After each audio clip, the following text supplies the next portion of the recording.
Students, कैसे हैं आप सब? होप सब अच्छे होंगे। तो स्टूडेंट्स, हमने अपनी प्रीवियस वीडियो के अंदर जो मोटिवेशन है उसकी थ्योरी स्टार्ट की थी और लास्ट वीडियो के अंदर हमने ट्रेडिशनल थ्योरीज कवर अप की थी। In this video we will start with modern theories. Motivation की मॉडर्न थ्योरीज कौन कौन सी हैं, इस वीडियो लेक्चर के अंदर हम अपनी मॉडर्न थ्योरीज को कवर अप करेंगे। हमारे पास 8 मॉडर्न थ्योरीज हैं। इस वीडियो लेक्चर के अंदर हम फर्स्ट 4 मॉडर्न थ्योरीज कवर करेंगे। तो without wasting your much time, let us start with modern theories of motivation. तो students, as we all know that कि जो मोटिवेशन है, ठीक है, मोटिवेशन के अंदर जो मॉडर्न थ्योरीज हैं वो क्या हैं? बिल्कुल ही क्या हैं, डिफरेंट हैं। किससे? ट्रेडिशनल थ्योरी से। ट्रेडिशनल थ्योरी के अंदर जो कंसेप्ट था वो क्या था कि जो हम काम करवाते हैं वो थ्रेट और प्रेशर देकर क्या किया जाता है, काम को करवाया जाता है। ठीक है, क्यों प्रेशर और थ्रेट देते हैं? क्योंकि उन्हें लगता है कि जो मैन है वो क्या है, they are shirkers by nature. लेकिन मॉडर्न थ्योरी में ऐसा नहीं है। According to them subordinate should be motivated. ठीक है, उन्हें लगता है कि अगर हम मॉडर्न थ्योरीज जो हैं, जो मैंने आपको प्रीवियसली ट्रेडिशनल करवाई थी, अगर मैं उसको मॉडर्न थ्योरीज़ के साथ कंपेयर करूं तो मॉडर्न थ्योरीज़ के अंदर यही बताया गया है कि जो मैन है उनको अगर हम प्रॉपर इन्वायरमेंट देना, एक ऑर्गेनाइजेशन में अच्छा इन्वायरमेंट उनको प्रोवाइड करें तो वो क्या हो जाएंगे, मोटिवेट हो जाएंगे। डरा धमका कर हम काम नहीं करवा सकते क्योंकि डराने धमकाने वाला ज़माना चला गया है।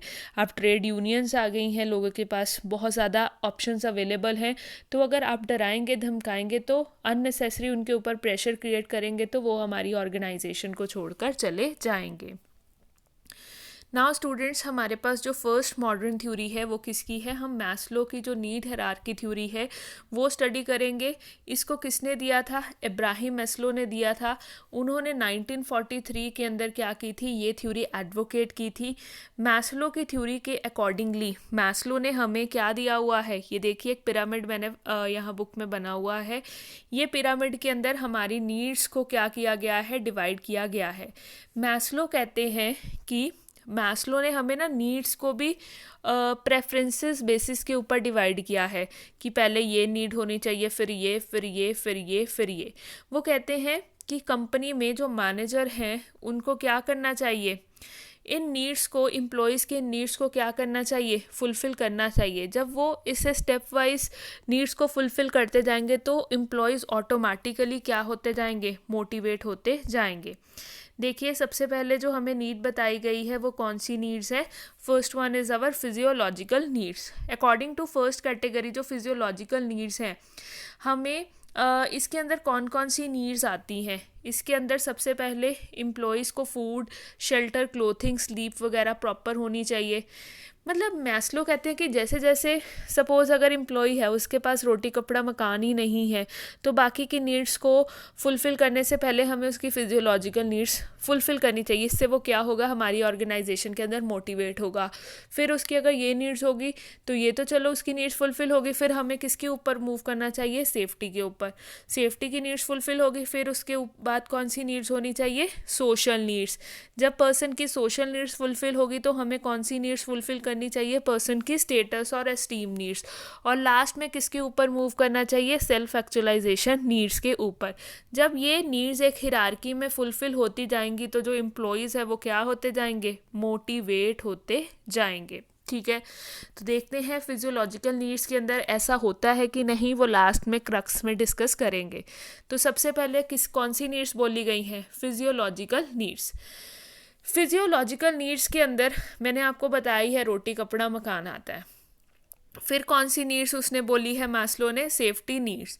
जो सेफ्टी नीड्स हैं वो हमारे पास फर्दर 3 पार्ट्स में बताई गई हैं। एक है हमारे पास फिजिकल नीड्स, फिर है हमारे पास इकोनॉमिक नीड्स, और लास्ट में है हमारे पास साइकोलॉजिकल सेफ्टी नीड। बात करें फिजिकल सेफ्टी की, फिजिकल सेफ्टी के अंदर आ जाता है कि प्रोटेक्शन अगेंस्ट किससे, एक्सीडेंट से, अटैक से, डिसीज़ से, या कोई भी अनएक्सपेक्टेड प्रॉब्लम से। तो हम क्या कर सकता है, जो भी एम्प्लॉयर है वो अपनी एम्प्लॉयज़ के लिए इंश्योरेंस वगैरह खरीद सकता है जिससे उनकी ये वाली नीड्स क्या हो जाएंगी, फुलफ़िल हो जाएंगी। Next is economic safety. Economic safety में हो जाएगा उनके बुढ़ापे वगैरह या उनके लाइवलीहुड के लिए अरेंजमेंट करना, और साइकोलॉजिकल नीड्स हो जाएगी कि हाँ एक का मान सम्मान सोसाइटी के अंदर मेंटेन रहे। नेक्स्ट इज़ एफिलिएशन और सोशल नीड्स। हमें पता है जो मैन है वो क्या है, सोशल एनिमल है और वो सोसाइटी के अंदर रहता है। It is therefore necessary that he should have proper friends and relatives with whom he can share joys and sorrows। तो उसका एक अपना एक अच्छा सोशल ग्रुप होना चाहिए, ठीक है। फिर है स्टीम और स्टेटस नीड्स। इसके अंदर आ जाती हैं पर्सन की कौन कौन सी नीड्स, ईगो नीड्स हो गया, ठीक है। हर बंदा देखो जिसके पास जितना मर्जी पैसा आ जाए लेकिन उसकी जो आप कह लीजिए वो नीड है वो कभी भी सेटिस्फाई नहीं होती। तो हमेशा जो ह्यूमन बीइंग है ही और she wants to attain higher status, एक हाई पावर उसको चाहिए होती है, उसे एक हायर अथॉरिटी चाहिए होती है। वो किसके अंदर आ जाती है, हमारी एस्टीम और स्टेटस नीड्स के अंदर। और जो लास्ट हैं स्टूडेंट्स वो कौन सी नीड्स हैं हमारे पास, self actualisation need. Self actualisation need होती है, सपोज अगर मैं सिंगर हूँ तो मैं यही कहूँगी कि हाँ चलो गाने गा लिए और मार्केट के अंदर नाम भी हो गया, लेकिन कोई भी सिंगर है वो यही चाहेगा कि मैं और बढ़ता जाऊँ, मेरी और आवाज़ में प्रोफिशेंसी आती जाए, वो कभी भी सेटिस्फाइड नहीं होते। एजम्पशंस क्या थी, अब जब मैस्लो ने ये नीड हायरार्की दी उसने कुछ एक एजम्पशंस ली। वो क्या क्या एजम्पशंस थी फटाफट से रीड करते हैं। सबसे पहली जो एजम्पशन है वो यही है कि peoples behaviour being affected by there needs. जो लोगों का बर्ताव है, जो लोगों का बिहेवियर है वो किससे इफ़ेक्ट होता है, उसकी नीड्स से, ठीक है। अगर उसकी वो अनसेटिस्फाइड है तो अनमोटिवेट रहेगा, ठीक है। अगर प्रॉपरली सेटिस्फाइड है तो वो क्या रहेगा, मोटिवेटेड रहेगा। Next is there are many needs of the people and their order of priority can be made. लोगों की बहुत ज़्यादा ज़रूरतें हैं और उसको हम प्रायोरिटी में एक सीक्वेंस में क्या कर सकते हैं, लिख सकते हैं, ऐसा इब्राहिम मैस्लो सोचते थे। मोटिवेशन किसके साथ एंड हो जाती है, सेटिस्फेक्शन। जैसे ही ये नीड्स क्या हो जाती हैं, सेटिस्फाइड हो जाती हैं, जो मोटिवेशन है वो भी क्या हो जाती है, ख़त्म हो जाती है, ठीक है। और जो उससे ऊपर वाली नीड्स होंगी, सपोज़ मेरी अगर फिज़िकल नीड्स क्या हो जाती हैं, फुलफ़िल हो जाती है, मुझे रोटी कपड़ा मकान मिल जाता है, तो मैं किसके ऊपर मूव कर जाऊँगी, सेफ्टी नीड्स की। हाँ मुझे प्रोटेक्शन भी चाहिए, मुझे सिक्योरिटी भी चाहिए, तो मैं कहूँगी कि हाँ मेरी अब ये भी। आप घर पे ही आप खुद अपनी पर्सनल लाइफ में भी देखिए, आपको अगर सपोज़ कोई ड्रेस चाहिए, आपके पेरेंट्स आपको वो ड्रेस दिलवा भी देते हैं, फिर आपको लगता है चलो ये तो आ गया, मुझे वो वाली भी चाहिए, मुझे वैसे फुटवेयर्स भी चाहिए, मुझे वैसी वॉच भी चाहिए। हर स्टेप के ऊपर जो हमारी नीड्स हैं, जो हमारी डिमांड्स हैं वो क्या होती रहती हैं, इंक्रीज़ होती रहती हैं।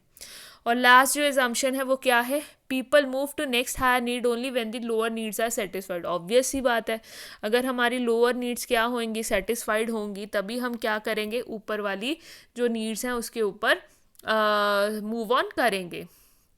अबव एनालिसिस में स्टूडेंट्स देखिए हमें यही पता लगता है कि जो मैस्लो थे वो यही कहते थे कि हम नीड्स को मोटिवेटर्स के तौर पर लेके जा सकते हैं, मतलब नीड्स को हम इंस्ट्रूमेंट के तौर पर यूज़ कर सकते हैं अपने एम्प्लॉयज़ की मोटिवेशन के लिए। लेकिन इब्राहिम मैस्लो भी कुछ एक ग्राउंड्स के ऊपर क्रिटिसाइज़ किए गए हैं, वो क्रिटिसिज्म देखिए इस पैराग्राफ में है, वो अब हम स्टडी करते हैं। If this special study is not undertaken, अगर कोई भी स्पेशल स्टडी नहीं अंडरटेकन तो Maslow theory of hierarchy of needs will appear to be right. However many researcher, कुछ एक रिसर्चर्स ने मैस्लो की जो थिंकिंग है उसको अपोस्ट भी किया है, ठीक है। वो क्या कहते हैं कि Maslow's hierarchy of need is not permanent. जो मैस्लो की नीड ऑफ हायरार्की है वो परमानेंट नहीं है, चेंजेस टू चेंजेस, मतलब सिचुएशन के अकॉर्डिंगली हमारी नीड्स क्या होती रहती हैं, चेंज होती रहती हैं। तो हम सभी नीड्स को इस जो इन्होंने 5 पिरामिड के अंदर जो 5 टाइप्स थी उसके अंदर डिवाइड किया था, तो ये हर जगह पर एप्लीकेबल नहीं है। नेक्स्ट जो वो क्या हुए थे अपना आप कह लीजिए क्रिटिसाइज्ड हुए थे, वो था कि it is not necessary that the needs of only one category be strong at a time and the remaining remain unimportant. Students बहुत अच्छी बात, आप अपनी लाइफ में भी खुद इस चीज़ को महसूस करते हैं। सपोज़ आपकी रोटी कपड़ा मकान नहीं है, आपके पास कुछ भी नहीं है, तो कुछ नहीं है, इसका मतलब फिजिकल नीड्स भी नहीं है आपके पास, सोशल नीड्स भी नहीं है, सेल्फ एक्चुअलाइजेशन कुछ भी नहीं है, इसका मतलब सारी नीड्स सेटिस्फाइड है ना। तो हम ये नहीं कह सकते कि जो एक कैटेगरी की नीड्स हैं वो एक टाइम पर क्या रहे, स्ट्रॉन्गर रहे, और दूसरी नीड्स ना स्ट्रॉन्गर रहे। उस टाइम पर तो जिस बंदे के पास कुछ भी नहीं है उसकी सभी तरह की जो नीड्स हैं वो सारी की सारी ही वो क्या हैं, अनसेटिस्फाइड हैं। ठीक है, तो उसकी जो सारी की सारी नीड्स हैं उस टाइम पर क्या हैं, स्ट्रॉन्गर हैं। तो इस ग्राउंड के ऊपर भी इनको आप कह लीजिए क्रिटिसाइज़ किया गया था। ये थे इब्राहिम मैस्लो। फटाफट से रिकॉल करते हैं, इब्राहिम मैस्लो ने स्टूडेंट्स कब दी थी अपनी नीड हायरार्की थ्योरी, 1943 में। नीड्स को कितने टाइप्स में डिवाइड किया था, 5। कौन कौन सी थी, फिजियोलॉजिकल नीड्स जिसमें रोटी कपड़ा मकान आ जाता है, सेफ्टी नीड्स, एफिलिएशन और सोशल नीड्स, एस्टीम नीड्स और स्टेटस नीड्स, और लास्ट है हमारे पास सेल्फ एक्चुअलाइजेशन नीड्स। नेक्स्ट जो हमारे पास थ्योरी, मॉडर्न थ्योरी आती है वो है Herzberg's motivation and hygiene theory. Students ये 3 to 4 थ्योरीज बहुत अच्छे से करके जाइएगा, क्योंकि आगे आने वाले एग्ज़ाम्स में काफ़ी क्वेश्चंस इनके रिलेटेड पूछे जाते हैं। And currently also I have check many exams, McGregor, Herzberg हो गया, या कैरेट एंड, अभी जैसे हमने कल ट्रेडिशनल थ्योरीज, अभी रिसेंटली एक एग्ज़ाम हुआ है तो उसके अंदर भी इस तरह के क्वेश्चंस इन थ्योरीज में से पूछे गए हैं। कैरेट एंड स्टिक थ्योरी हो गया जैसे कल हमने की थी, कि इसके अंदर कौन सी दो चीज़ों का मिक्सचर है, तो इस तरह से पूछ सकते हैं। फिर आपको ऑप्शन दे सकते हैं, अकेली पनिशमेंट का है, पनिशमेंट का है, रिवॉर्ड एंड पनिशमेंट का है, या नन ऑफ द अबव है। तो आप बता सकते हैं कि हाँ, कैरेट एंड स्टिक थ्योरी में किस तरह का था, रिवॉर्ड एंड पनिशमेंट का। Same is the case with other theories. अभी मैं जो दोनों थ्योरीज आपको करवाऊंगी ना, अभी हर्जबर्ग की motivation and hygiene theory, and उसके साथ ही सेटिस्फायर्स एंड डिससेटिस्फायर्स, आगे मैकग्रेगर की करेंगे। तो आगे हम मैकग्रेगर की करेंगे, एक्स एंड वाई थ्योरी। तो ये दोनों थ्योरीज बहुत ज़्यादा क्या है, इंपॉर्टेंट है कॉम्पिटिटिव एग्जाम्स के पॉइंट ऑफ व्यू से। अब not wasting your much time, Herzberg की मोटिवेशन एंड हाइजीन थ्योरी करते हैं। हर्जबर्ग क्या कहते हैं, व्हाट हर्जबर्ग इज सेइंग, ये जो थ्योरी है Herzberg's motivation and hygiene theory, किसने प्रोपाउंड की थी और कौन इसके एडवोकेटर हैं, प्रोफेसर हर्जबर्ग। ठीक है, उन्होंने रिसर्च किया था अपने कलीग्स के साथ, और उन्होंने जब अपने कलीग्स के साथ रिसर्च वर्क किया था, उन्होंने कुछ एक एम्प्लॉइज़ का क्या किया था, इंटरव्यू कंडक्ट किया था। और उस इंटरव्यू को इन्होंने कितने पार्ट्स में डिवाइड किया है, 2 पार्ट्स में। एक तो हो गए हमारे हाइजीन और डिससेटिस्फायर्स, एक हो गए मोटिवेटर्स और सेटिस्फायर्स। उन्होंने जब एम्प्लॉयज़ का ना इंटरव्यू किया ना, उसके बेसिस पर कुछ एक चीज़ों को, जिन बेसिस के ऊपर उन्होंने इंटरव्यू किया, उन बेसिस को उन्होंने 2 पार्ट्स में डिवाइड किया। वो डिवाइड करके जो 2 पार्ट्स बने, कौन कौन से बने, एक था मेंटेनेंस और हाइजीन और डिससेटिस्फायर्स, और दूसरा था मोटिवेटर्स और सेटिस्फायर्स। अगर बात करें हाइजीन और डिससेटिस्फायर्स की, तो ये कौन से होते हैं हाइजीन फैक्टर्स या मेंटेनेंस फैक्टर्स, ये वो फैक्टर्स होते हैं जिनकी प्रेजेंस, ध्यान से देखिए इस पैराग्राफ को, जिनकी प्रेजेंस एम्प्लॉइज़ को मोटिवेट नहीं करती इन ग्रेट इंथ्यूजियाज्म से, बट अगर वो जॉब से क्या हो जाएं, एब्सेंट हो जाएं, एम्प्लॉइज़ नहीं, ये फैक्टर्स, अगर ये वर्क प्लेस से ये फैक्टर्स एम्प्लॉइज़ को ना मिले तो वो क्या हो जाएंगे, डिस्करेज हो जाएंगे, डीमोटिवेट हो जाएंगे। इसके अंदर कौन कौन से फैक्टर्स आते हैं, कंपनी की policy, administration, technical inspection, salary, ये वो। अब नो डाउट सैलरी की ही बात ले लें, ठीक है, जो सैलरी है वो किन को मिलती है, एम्प्लॉयज़ को मिलती है, ABC। क्यों मिलती है, क्योंकि ये क्या करते हैं, काम करते हैं।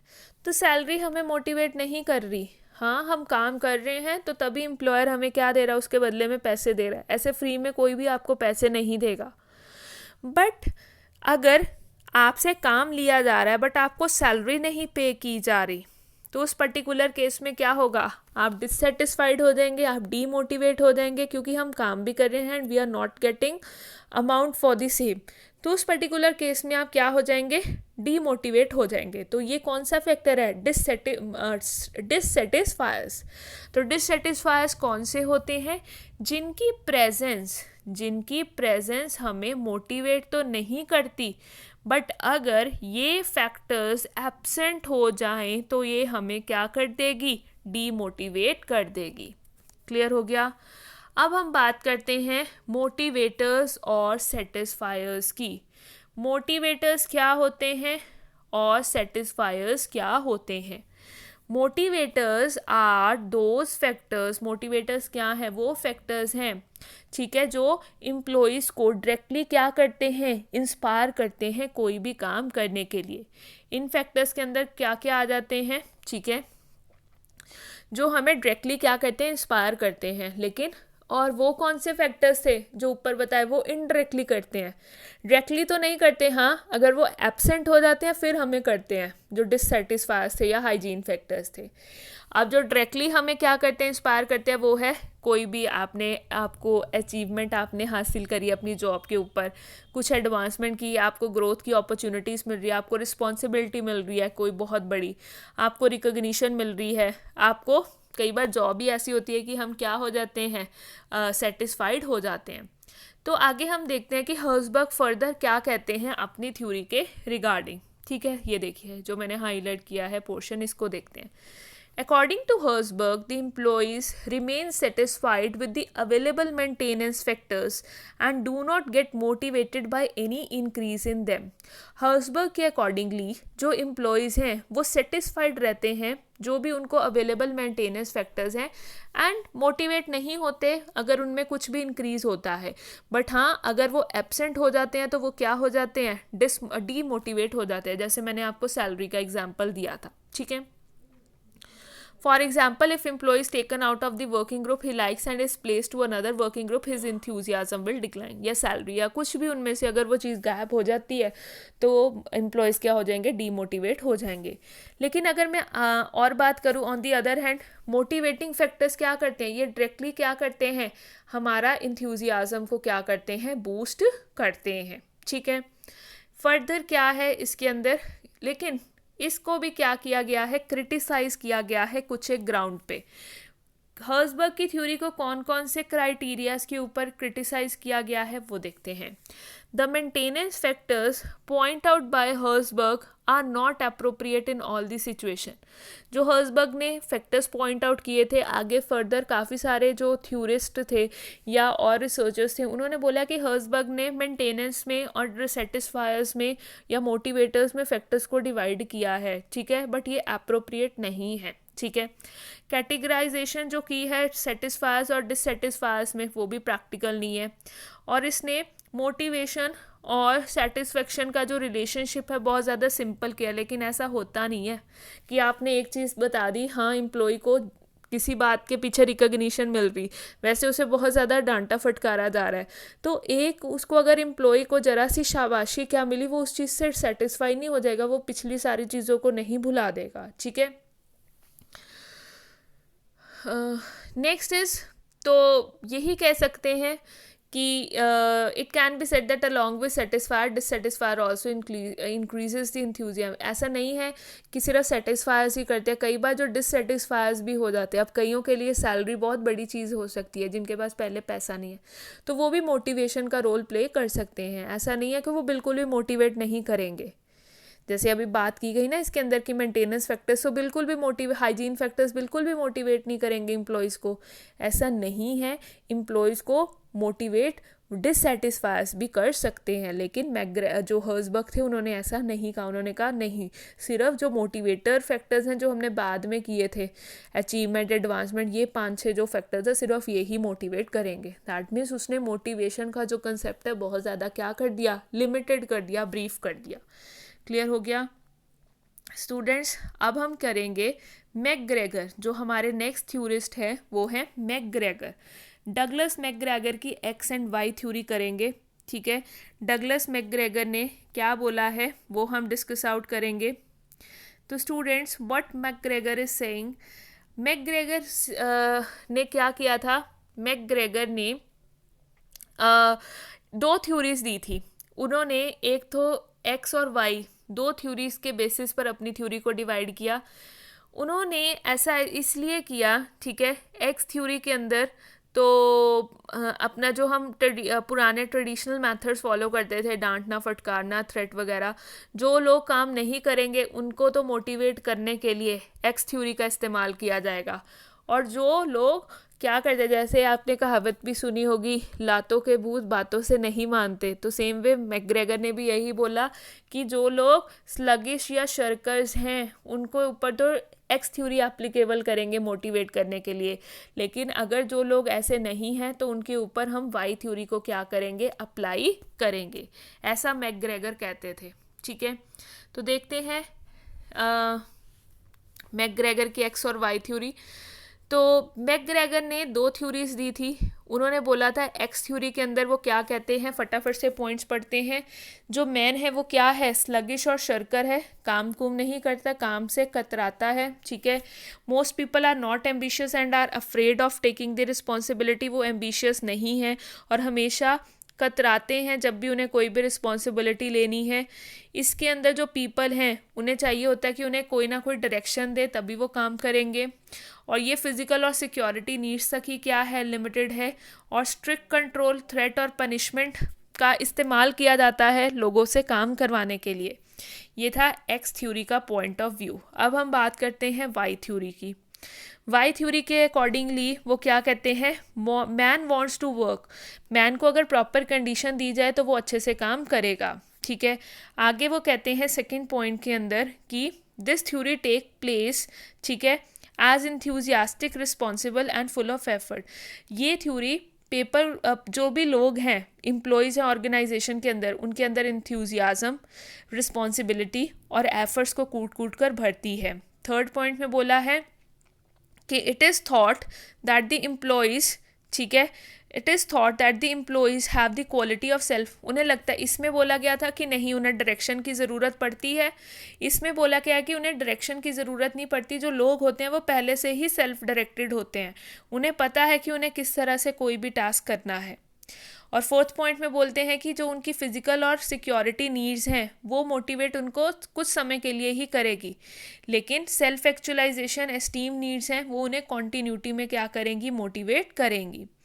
और इसमें क्या था, स्ट्रिक्ट कंट्रोल, थ्रेट या पनिशमेंट देंगे तब लोग काम करेंगे, इसमें ऐसा नहीं है। मॉडर्न थ्योरी के अकॉर्डिंगली जो वाई थ्योरी है उसके अकॉर्डिंगली यही बताया है कि अगर प्रॉपर इन्वायरमेंट प्रोवाइड किया जाए तो पर्सन हिमसेल्फ अपना जो काम है वो लेबोरियसली, पूरी मेहनत के साथ वो क्या करेगा, कंप्लीट करेगा। ठीक है, फर्दर क्या बोला गया है कि अकॉर्डिंग टू मैकग्रेगर जो मैनेजर्स हैं जो एक्स थ्योरी को सपोर्ट करते हैं वो क्या यूज़ करते हैं, पनिशमेंट का, स्ट्रिक्ट कंट्रोल का और इंस्पेक्शन का इस्तेमाल करते हैं लोगों से काम करवाने के लिए।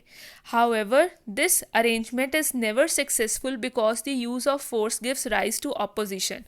लेकिन ये होना नहीं चाहिए क्योंकि इससे क्या होगा, सिर्फ ऑपोजिशन या आप कह लीजिए हड़ताल होगी, यूनियंस बनेंगी, इस चीज़ को ही क्या देगी, राइज देगी। और जो मैनेजर है वो अपने ऑब्जेक्टिव्स को बड़ी मुश्किल से ही क्या कर पाएगा, अचीव कर पाएगा। लेकिन अगर बात की जाए वाई थ्योरी की, जो मैनेजर्स वाई थ्योरी को सपोर्ट करते हैं वो एम्प्लॉयज़ को इंथ्यूजियास्टिक और एम्बिशियस समझते हैं। That is why managers believe that कि हमें थोड़ा फ्रीडम देना चाहिए। और अगर इसको हम वाइंड अप करें, कंक्लूड करें, तो यही कहा जाता है कि जो मैकग्रेगर थे, it is of the opinion that employees should be motivated by making the use. और मैकग्रेगर के अकॉर्डिंगली भी कि जो एम्प्लॉयज़ वाई थ्योरी को क्या करते हैं, फॉलो करते हैं, ठीक है, वो ही कामयाब रहेंगे क्योंकि वो क्या करते हैं, डिसेंट्रलाइजेशन देते हैं, थोड़ा फ्रीडम देते हैं। इससे एम्प्लॉयज़ क्या करेंगे, मोटिवेट भी रहेंगे और सेल्फ मोटिवेशन आएगा उनमें और काम अच्छे से वो लेबोरियसली मैनेज में करेंगे। स्टूडेंट ये कुछ है कि इन्होंने दी हुई है रिलेशनशिप्स तीनों थ्योरीज़ का, एक बार गो थ्रू करना। स्टिल कोई आपको प्रॉब्लम आए तो आप प्लीज़ कमेंट सेक्शन में कमेंट करके क्वेरी ले सकते हैं। अब जो लास्ट थ्योरी हम आज की वीडियो के अंदर कंप्लीट करेंगे वो है ऊंचीज़ जेड थ्योरी। जो ऊंचीज़ जेड थ्योरी है ना, ये किसके ऊपर बेस्ड है, ऊंची की जो जेड थ्योरी है, ठीक है, ऊंची की जेड थ्योरी जापानीज़ मॉडल के ऊपर क्या है, बेस्ड है। ठीक है। इसको विलियम जी ऊची ने दिया था और इसको जेड थ्योरी बोला गया है। जेड का ऐसा कुछ मतलब नहीं है, ठीक है। ये जो जेड है, ठीक है, ये वैसे ही उन्होंने कोई लिटरल मीनिंग नहीं है, बट वैसे ही इंग्लिश का अल्फ़ाबेट ले लिया था। जैसे first of all X and Y thoughts were advocated and Z has prescribed only its change. जैसे मैकग्रेगर ने एक्स एंड वाई दिया था, इसने ऐसे ही एक अल्फ़ाबेट ले लिया जेड और उसके बेसिस पर क्या कर दिया, अपनी थ्योरी प्रपाउंड कर दी कि किस तरह से हम एम्प्लॉइज़ को मोटिवेट कर सकते हैं। लेकिन सिंपल है, इसके अंदर देखने में बड़ी लेंथी है, बट सबसे सिंपलेस्ट यही है विच इज़ जेड थ्योरी। ये जापानीज़ मॉडल के ऊपर बेस्ड है। फर्स्ट तो आपको ये ध्यान में रखना है। दूसरा है, इसको स्टडी करने से पहले हमारी बुक के अंदर ना जापानीज़ मैनेजमेंट सिस्टम दिया हुआ है कि जापान के अंदर कंपनीज़ के अंदर किस तरह से मैनेजमेंट किया जाता है। फंक्शंस तो यही सारे हैं, लेकिन स्टाफिंग किस तरह से की जाती है, प्लानिंग किस तरह से की जाती है, ऑर्गेनाइजिंग किस तरह से की जाती है, डायरेक्टिंग किस तरह से की जाती है और कंट्रोलिंग किस तरह से की जाती है। इन सब के ऊपर ही बेस्ड है हमारा जापानीज़ मैनेजमेंट सिस्टम, और रुचि ने भी इसी के बेस के ऊपर हमें मोटिवेशन की थ्योरी दी है। तो फर्स्ट ऑफ ऑल हम डिस्कस करते हैं जापान के अंदर कंपनीज़ के अंदर प्लानिंग किस तरह से होती है। सबसे पहले तो बताया गया है कि मोर अटेंशन किसके ऊपर पेड है, लॉन्ग टर्म ऑब्जेक्टिव्स के ऊपर। सब ऑर्डिनेट्स को इंपॉर्टेंस दी जाती है, जो जूनियर्स होते हैं कि वो उनको भी डिसीजन मेकिंग में इन्वॉल्व किया जाता है। No hasty decisions are taken, जल्दबाजी में हफिजार्ड मैनर्स में डिसीजंस नहीं लिए जाते। प्रॉपर एम्पल टाइम दिया जाता है, पूरी सोच समझ के साथ डिसीजंस लिए जाते हैं, और जो डिसीजंस होते हैं वो फिर क्विकली इम्प्लीमेंट होते हैं क्योंकि पूरी सोच समझ के साथ लिए होते हैं। अब ऑर्गेनाइजिंग कैसे करते हैं वो पढ़ते हैं। Collect responsibility, collective responsibility and accountability होती है। इनफॉर्मल ऑर्गेनाइजिंग होती है, ये ध्यान से रखना, आगे यूज़ होगा ऊंची जेड थ्योरी में, ठीक है। Changes in organisation with collective consultation, अगर किसी भी प्रकार का ऑर्गेनाइजेशन में चेंज लेकर आना है तो कलेक्टिव कंसल्टेशन का इस्तेमाल किया जाता है। और अगर किसी भी तरह का इम्प्लीमेंट करना है या कुछ भी चेंज लेकर आना ऑर्गेनाइजेशन में, तो इंटरनल चेंज एजेंट्स अपॉइंट किए जाते हैं, जिनकी हेल्प से ही चेंज को क्या किया जाता है, इम्प्लीमेंट किया जाता है ऑर्गेनाइजेशन के अंदर। क्लियर। अब स्टाफिंग कैसे की जाती है, टेक्निकल इंस्टीट्यूशन और कॉलेजेस में जाकर बच्चों को रिक्रूट किया जाता है। उनको पूरा प्रावधान है, प्रोविज़न है, होल लाइफ के लिए एम्प्लॉय किया जाता है। The prevalence of change of company by the almost non existence, मतलब लोग ना कंपनी को चेंज नहीं करते, इसके अंदर नॉन एग्जिस्टेंस है क्योंकि थोड़ा फ्री इन्वायरमेंट, अगर हम इंडिया के कंपैरिजन में इसको कंपेयर करें ना, उनको वो फुली सेटिस्फाइड होते हैं क्योंकि एक तो लॉन्ग टर्म तो उनको एम्प्लॉयमेंट का ही बेनिफिट है, स्टेबिलिटी है जॉब में, और जो प्रोसेस है प्रमोशन का वो स्लो है, वो बहुत सारे फैक्टर्स के ऊपर क्या करता है, निर्भर करता है। And long term performance appraisal होता है, ठीक है। नेक्स्ट जो इन्होंने बताया हुआ है वो है training is considered a long term investment. Training को ना ये लॉन्ग टर्म इन्वेस्टमेंट के तौर पर क्या करते हैं, कंसिडर करते हैं। और एम्प्लॉयज़ के अंदर जो डेडिकेशन की स्पिरिट है उसको अराउज करने के लिए, ठीक है, उसको अराउज किया जाता है। डायरेक्टिंग कैसे होती है, a leader performs a role of a helper. No doubt leader का काम लीडिंग करना भी होता है, लीड करना भी होता है, लेकिन वो हेल्पर का काम भी करता है। Effort is always maintain to reduce the quarrels and friendly relations are stress, और हमेशा कोशिश की जाती है कि कॉल्स को, लड़ाई झगड़ों को रोका जाए। And face to face communication is given importance, face to face communication को इम्पोर्टेंस दी जाती है जापान के अंदर। ये जापान का स्टूडेंट्स मैं बता रही हूँ। कंट्रोल के अंदर क्या होगा कि किस तरह से कंट्रोल किया जाता है, more importance to quality, close control and collective control in place of individual control, क्योंकि जैसे देखा ऑर्गेनाइजिंग में भी कलेक्टिव डिसीजन लिया जाता है। लेकिन अब जो विलियम जी ऊची थे, उन्होंने क्या क्या जेड थ्योरी के अंदर, मतलब जेड थ्योरी ये है सारी स्टूडेंट्स मोटिवेशन की थ्योरी, सब ने मोटिवेशन ही करना है। जैसे मैस्लो ने नीड के बेसिस पर मोटिवेट किया, हर्सबर्ग ने सेटिस्फायर्स और डिससेटिस्फायर्स के बेसिस पर मोटिवेट किया, मैकग्रेगर ने एक्स और वाई थ्योरी दी, ठीक है। उसी तरह से विलियम जी ऊची ने ऊचीज़ दी, ऊचीज़ जेड थ्योरी दी। अब ऊची जेड थ्योरी के अकॉर्डिंगली हम एम्प्लॉयज़ को कैसे करेंगे ना मोटिवेट, देखो फटाफट से पॉइंट्स बड़े तुम्हें बड़े लग रहे हैं, सबसे सिंपल थ्योरी है ये। इन्वॉल्वमेंट ऑफ एम्प्लॉयज़, एम्प्लॉयज़ को इन्वॉल्व किया जाता है जब भी ऑर्गेनाइजेशन के अंदर डिसीजन लेने हैं। ऊची कहता है कि हम एम्प्लॉयज़ को कैसे मोटिवेट कर सकते हैं, एम्प्लॉयज़ की इन्वॉल्वमेंट से। जब भी डिसीजन ले, उसने ना जापानीज सिस्टम के बेसिस पर कुछ एक पॉइंट्स उठाए, जैसे मैंने अभी तुम्हें बताया वहाँ पर डिसीजन मेकिंग में, प्लानिंग में पॉइंट बताया था कि डिसीजन मेकिंग में एम्प्लॉयज़ को लिया जाता है।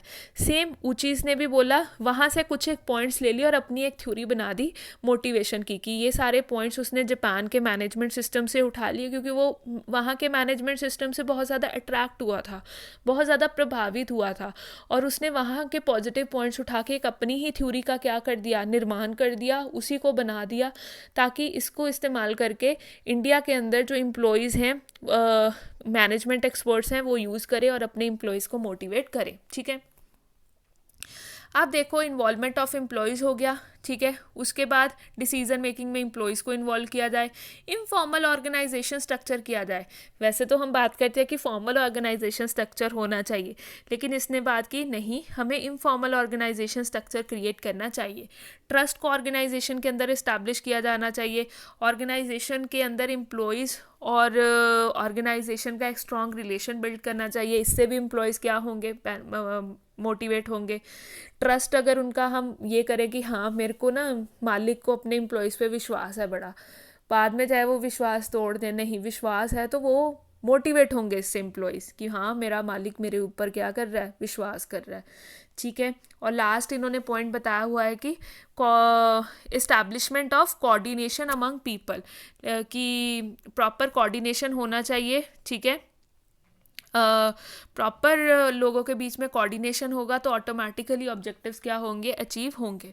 बट जो ऊंची जेड थ्योरी थी, इंडिया के अंदर कुछ एक पॉइंट्स के ऊपर क्रिटिसाइज की गई। क्या क्या थे वो points? Lack of required efficiency for participation. अगर हम इंडिया की बात करें ना, तो हम बोल तो रहे हैं कि उनको डिसीजन मेकिंग में उनकी कंसल्टेशन लो, ठीक है, लेकिन इंडिया के अंदर जो एम्प्लॉयज़ हैं वो इतने एफिशिएंट नहीं हैं कि वो पार्टिसिपेट कर सकें। Lack of reciprocal loyalty. Suppose जो ऑनर है वो तो विश्वास करता है अपने एम्प्लॉयज़ पर, सपोज़ अगर वहाँ से उसे रेसिप्रोकल लॉयल्टी नहीं मिलती, वो विश्वासघात कर जाते हैं अपने मालिक के साथ, फिर कौन पकड़ेगा? ठीक है। Lack of group feeling. आजकल इंडिविजुअल फीलिंग्स का ही ज़माना है, कोई किसी की नहीं सोचता, ठीक है, तो ग्रुप फीलिंग में भी लैक है। Lack of tolerance in investors. हम बोलते हैं कि यहाँ पर जो एम्प्लॉयज़ हैं वो जापान के अंदर एक कंपनी के साथ सालों साल जुड़े रहते हैं, बड़ा मुश्किल है कि वो कंपनी को स्विच ओवर करके जाए। बट इंडिया में ऐसा नहीं है। वो कहते हैं जहाँ पर किसी बंदे को, चाहे वो इन्वेस्टर है चाहे वो एम्प्लॉयज़ है, उसे दो पैसे दूसरी कंपनी में ज़्यादा दिखते हैं ना, तो वो वहाँ पर क्या कर जाते हैं, मूव कर जाते हैं। और इनफॉर्मल ऑर्गेनाइजेशन इंडिया के अंदर इंडिपेंडेंटली वर्क नहीं कर सकते। इनफॉर्मली अगर हो गया, बस वो उन्होंने घर की गप्पे ही मारनी है ऑर्गेनाइजेशन के अंदर जाकर, जो ऑर्गेनाइजेशन का काम है इससे इफ़ेक्ट होगा। ठीक है, तो एम्प्लॉयज़ में स्पेशलाइजेशन भी नहीं होगी, क्योंकि एम्प्लॉयज़ में क्यों नहीं स्पेशलाइजेशन होगी, ध्यान से सुनना। एम्प्लॉयज़ के अंदर, जापान के अंदर ना, वो कहते हैं जो एम्प्लॉयज़ को मूव किया जाता है ना, वो हॉरिजॉन्टली मूव किया जाता है। हॉरिजॉन्टली ऐसे, ये होते हैं डिफरेंट डिपार्टमेंट्स हैं, ये देखो प्रोडक्शन है, ये फाइनेंस है, ये मार्केटिंग है। एम्प्लॉयज़ को यहाँ से ऐसे ऐसे मूव किया जाएगा। ठीक है, ये होता है हॉरिजॉन्टल। आपने कंप्यूटर में भी पढ़ा होगा ना, हॉरिजॉन्टल रोज होते हैं और वर्टिकल कॉलम्स होते हैं। एक डिपार्टमेंट में नहीं रखा जाएगा, हॉरिजॉन्टल मूवमेंट होएगी। लेकिन अगर हॉरिजॉन्टल मूवमेंट होएगी, आप खुद सोचिए, कभी भी स्पेशलाइजेशन नहीं अचीव हो पाएगी। सपोज बंदे ने 5 महीने अगर प्रोडक्शन डिपार्टमेंट में काम किया, अगर मैं उसको फाइनेंस में मूव कर दूं, तो वो फाइनेंस वाला काम सीखेगा, प्रोडक्शन वाला भूल जाएगा। फाइनेंस का फिर उसने सीखा, फिर उसको मार्केटिंग में डाल दिया, कभी भी वो किसी भी काम में स्पेशलाइज्ड नहीं हो पाएगा।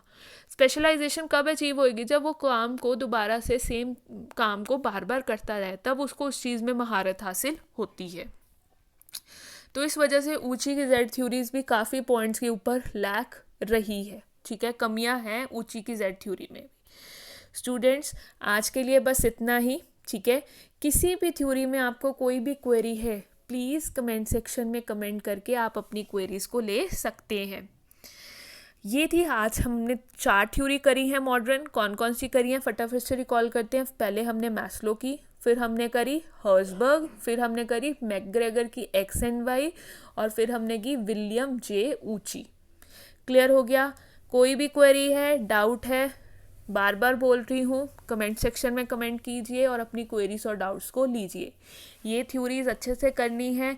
ऐसा नहीं है कि फर्स्ट सेमेस्टर के एग्ज़ाम दिए तो ख़त्म, भूल गए, नहीं। ये थ्योरीज आपको by heart through out the life आनी चाहिए, क्योंकि इसमें से लीडरशिप में से बहुत क्वेश्चंस आगे आपके फर्दर कॉम्पिटिटिव एग्ज़ाम्स में आएंगे। चाहे आप सेबी के लिए प्रिपेयर कर रहे हैं, चाहे आप आरबीआई के लिए प्रिपेयर कर रहे हैं, या नेट या एस्टेट, जितने भी टीचिंग एग्ज़ाम्स हैं उनके लिए प्रिपेयर कर रहे हैं। इस तरह के क्वेश्चंस आपको इन कॉम्पिटिटिव एग्ज़ाम्स में ज़रूर मिलेंगे। आपको नेक्स्ट वीडियो के अंदर हम जो रिमेनिंग 4 थ्योरीज हैं वो करेंगे। Till then, happy learning and keep revising.